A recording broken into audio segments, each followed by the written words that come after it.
आप सभी को प्रभु यीशु मसीह के नाम में जय मसीह की। अभी जैसा परमेश्वर के वचन के द्वारा कल हम लोगों ने अपने अपने स्थान में जब चर्च में आराधना करी है तो हम लोगों ने इस बात को याद करा कि प्रभु यीशु मसीह ने यरूशलेम के अंदर विजय प्रवेश किया।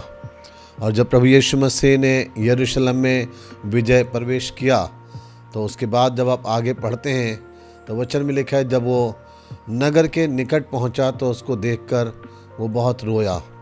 प्रभु यीशु मसीह उस नगर को देख के वो रोए हैं। फिर आप उसके आगे और पढ़ेंगे तो प्रभु यीशु मसीह जब मंदिर में गए हैं तो मंदिर की स्थिति को देख के भी उन्हें बहुत दुख हुआ और एक आत्मिक क्रोध उनको आया है।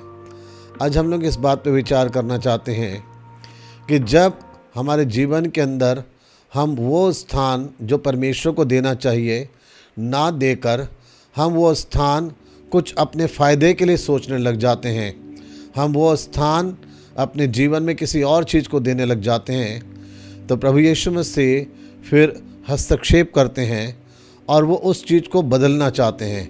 उनका कदम है।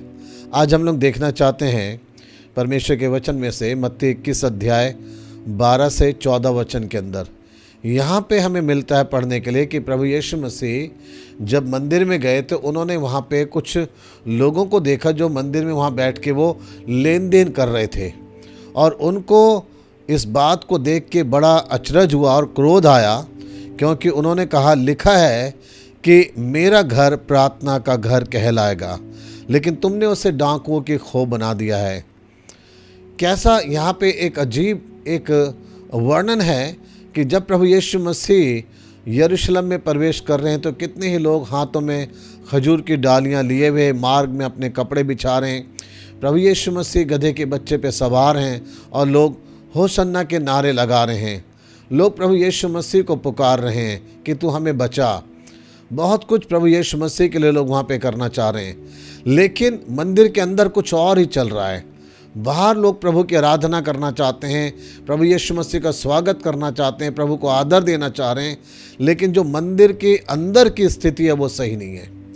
आज आपको मैं बताना चाहता हूँ इस वचन के द्वारा, वो यह है, कई बार हम बाहरी रूप से हम बहुत अच्छे से आराधना कर रहे होते हैं, हम बहुत कुछ कर रहे होते हैं, लेकिन जो हमारे अंदर की स्थिति है वो सही नहीं है।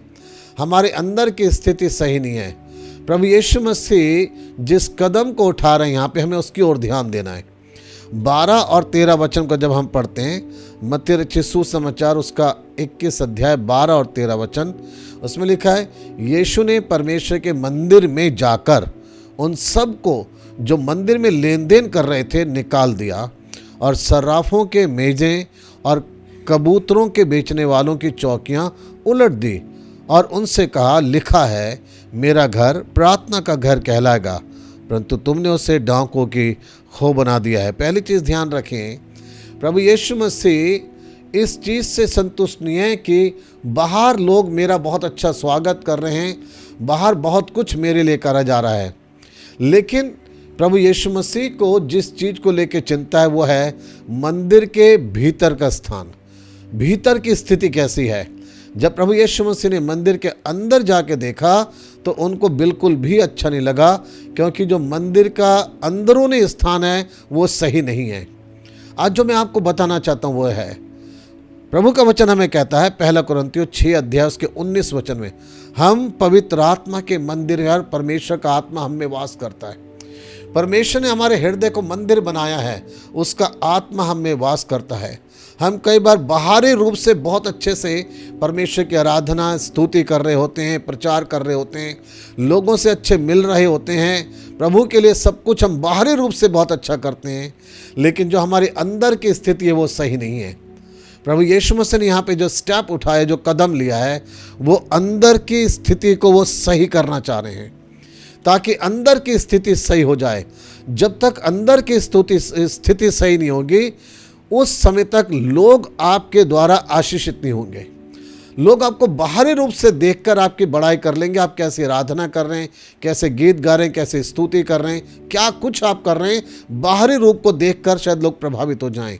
लेकिन याद रखें, प्रभु यीशु मसीह को, परमेश्वर को जिस चीज़ के बारे में चिंता है वो है अंदरूनी स्थिति कैसी है आपकी, जो हृदय अंदरूनी मन में आपके क्या चल रहा है, क्या बना रखा है अपने हृदय को, उसके विषय में। यहाँ प्रभु यीशु मसीह ने एक दोष लगाया और कहा तुमने मंदिर को डाकुओं के खो बना दिया। आज आपके लिए और मेरे लिए प्रश्न यह है, जो मेरा हृदय, मेरा दिल परमेश्वर की उपस्थिति का स्थान होना चाहिए, परमेश्वर का मंदिर होना चाहिए जिसमें परमेश्वर का आत्मा रहे, उसको मैंने क्या बना रखा है। मैंने दुनिया की चिंताएं, लोगों के विषय में बहुत सारी जलन की बातें, कुड़न की बातें, बहुत सारी बातें मैंने अपने दिल में भर रखी है। और इसलिए आज प्रभु यीशु मसीह की निगाह आपके हृदय के ऊपर है, आपके मन में क्या है, और वो उसको ही सही करना चाहते हैं। यहाँ प्रभु यीशु मसीह ने जो स्टेप लिया, जो कदम उठाया, उन सब को बाहर निकाल दिया जिन्होंने मंदिर की अंदर की स्थिति को खराब कर दिया था। आज प्रभु यीशु मसीह आपके हृदय को साफ करना चाहते हैं। इन दिनों जब हम आज से लेके और गुड फ्राइडे तक, ईस्टर तक हम पवित्र सप्ताह को मनाएंगे, हम याद करेंगे प्रभु यीशु मसीह के दुखों को, तो आप याद रखिए इस बात को भी, आज प्रभु यीशु मसीह आपके हृदय को साफ करना चाहते हैं।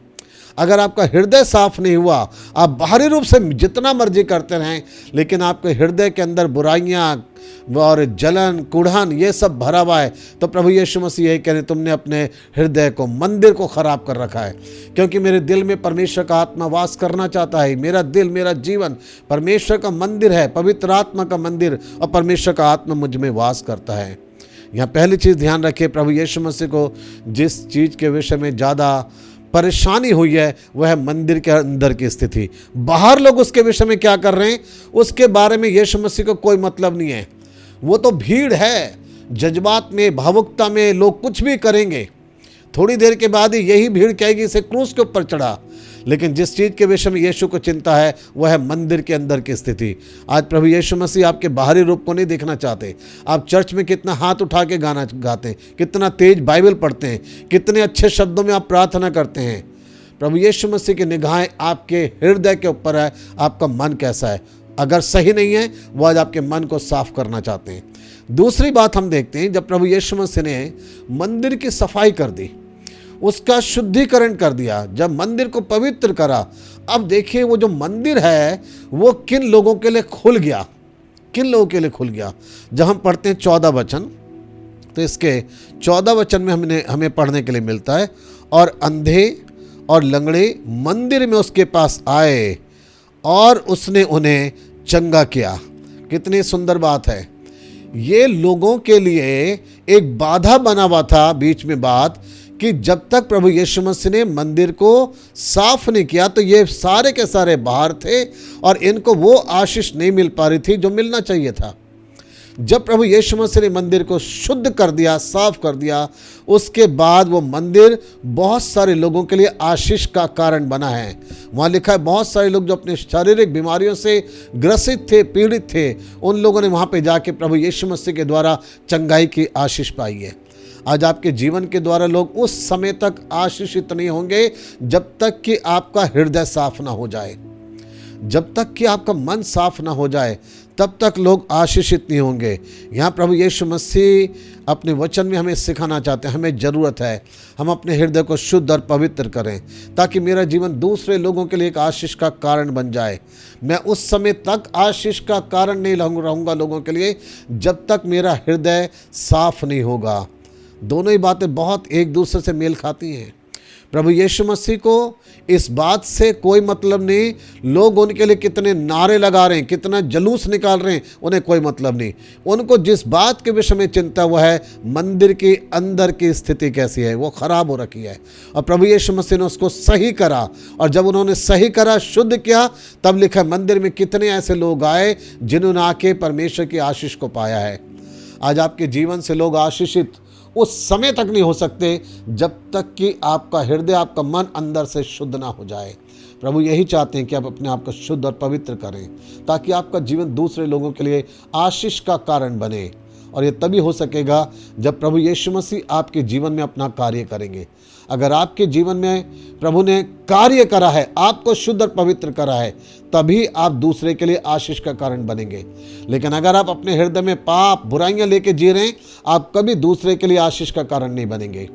अगर आप चाहते हैं दूसरों के लिए बहुत आशीष का कारण बने, लोग आपके द्वारा बरकत पाएं, तो आपको ज़रूरत है ये दुआ करने की, मेरे परमेश्वर तू मुझे शुद्ध कर, मेरे हृदय को पवित्र कर, मेरे हृदय में से हर प्रकार की संसारिक बातों को निकाल के तू दूर कर दे, ताकि मेरा जीवन दूसरों के लिए आशीष का कारण बने। आज इस समय पे जब आप यीशु मसीह के दुखों को याद कर रहे हैं, तो इस बात को भी याद कीजिए, इससे पहले कि प्रभु यीशु मसीह क्रूस की ओर बढ़ते चले जाएं, वो अपने उस जगह भी पहुंचे हैं जिसके विषय में उन्हें चिंता थी, और वो था मंदिर। आज आपके विषय में प्रभु को चिंता है। शायद आप बहुत कुछ कर रहे हैं, आपके आसपास बहुत कुछ हो रहा है, बहुत सारी चीज़ें प्रभु के लिए हो रही हैं, एक्टिविटीज़ बहुत हो रही हैं, लेकिन प्रभु का प्रश्न वही है, आपका हृदय कैसा है। उसकी निगाहें आपके मन के ऊपर हैं, वो आपके मन को शुद्ध और पवित्र करना चाहता है। परमेश्वर आपको आशीष दे इस वचन के द्वारा। आइए हम लोग प्रार्थना करें। हमारे परमेश्वर, हम धन्यवाद देते हैं इस वचन के लिए। परमेश्वर पिता, धन्यवाद प्रभु यीशु मसीह के उस अद्भुत कार्य के लिए। जब यीशु मसीह ने यरूशलेम के अंदर प्रवेश किया, हलचल मच गई, लोग नारे लगाने लगे, जुलूस निकाल रहे थे, बहुत कुछ बोला गया। यीशु मसीह के लिए होसन्ना के नारे लगाए गए, खजूर की डालियाँ लोगों ने हाथ में लेके बहुत नारे लगाए, मार्ग में कपड़े बिछा दिए, बहुत कुछ हो रहा था। लेकिन जब प्रभु यीशु मसीह नगर के पास गए, उसको देखकर वो रोए हैं, और उसके बाद जब वो मंदिर में गए हैं तो उसको देख के उनको और ज़्यादा चिंता हुई है। एक आत्मिक क्रोध किया उन्होंने, और वहाँ से हर एक उस चीज़ को हटा दिया जो लोगों के बीच में बाधा बन रही थी। लोगों ने उस स्थिति को खराब कर दी जो स्थान लोगों के लिए एक आशीष का कारण था। आज भी हो सकता है परमेश्वर, हम बाहरी रूप से बहुत कुछ कर रहे हैं, आपके लिए बाहरी रूप से बहुत कुछ करना चाहते हैं, लेकिन यीशु मसीह आप हमारे हृदय को देखते, मेरे मन में क्या चल रहा है। अगर मेरा मन प्रभु शुद्ध और पवित्र है, तभी मैं दूसरे के लिए आशीष का कारण बन सकूंगा। और आप यही चाहते हैं कि मैं अंदर से साफ हो जाऊं। मैं बाहर कितना इन्वॉल्व हूं, एक्टिविटीज़ के अंदर कितना कुछ कर रहा हूं, आपको उससे कोई मतलब नहीं। आप मेरे हृदय को देखना चाहते हैं।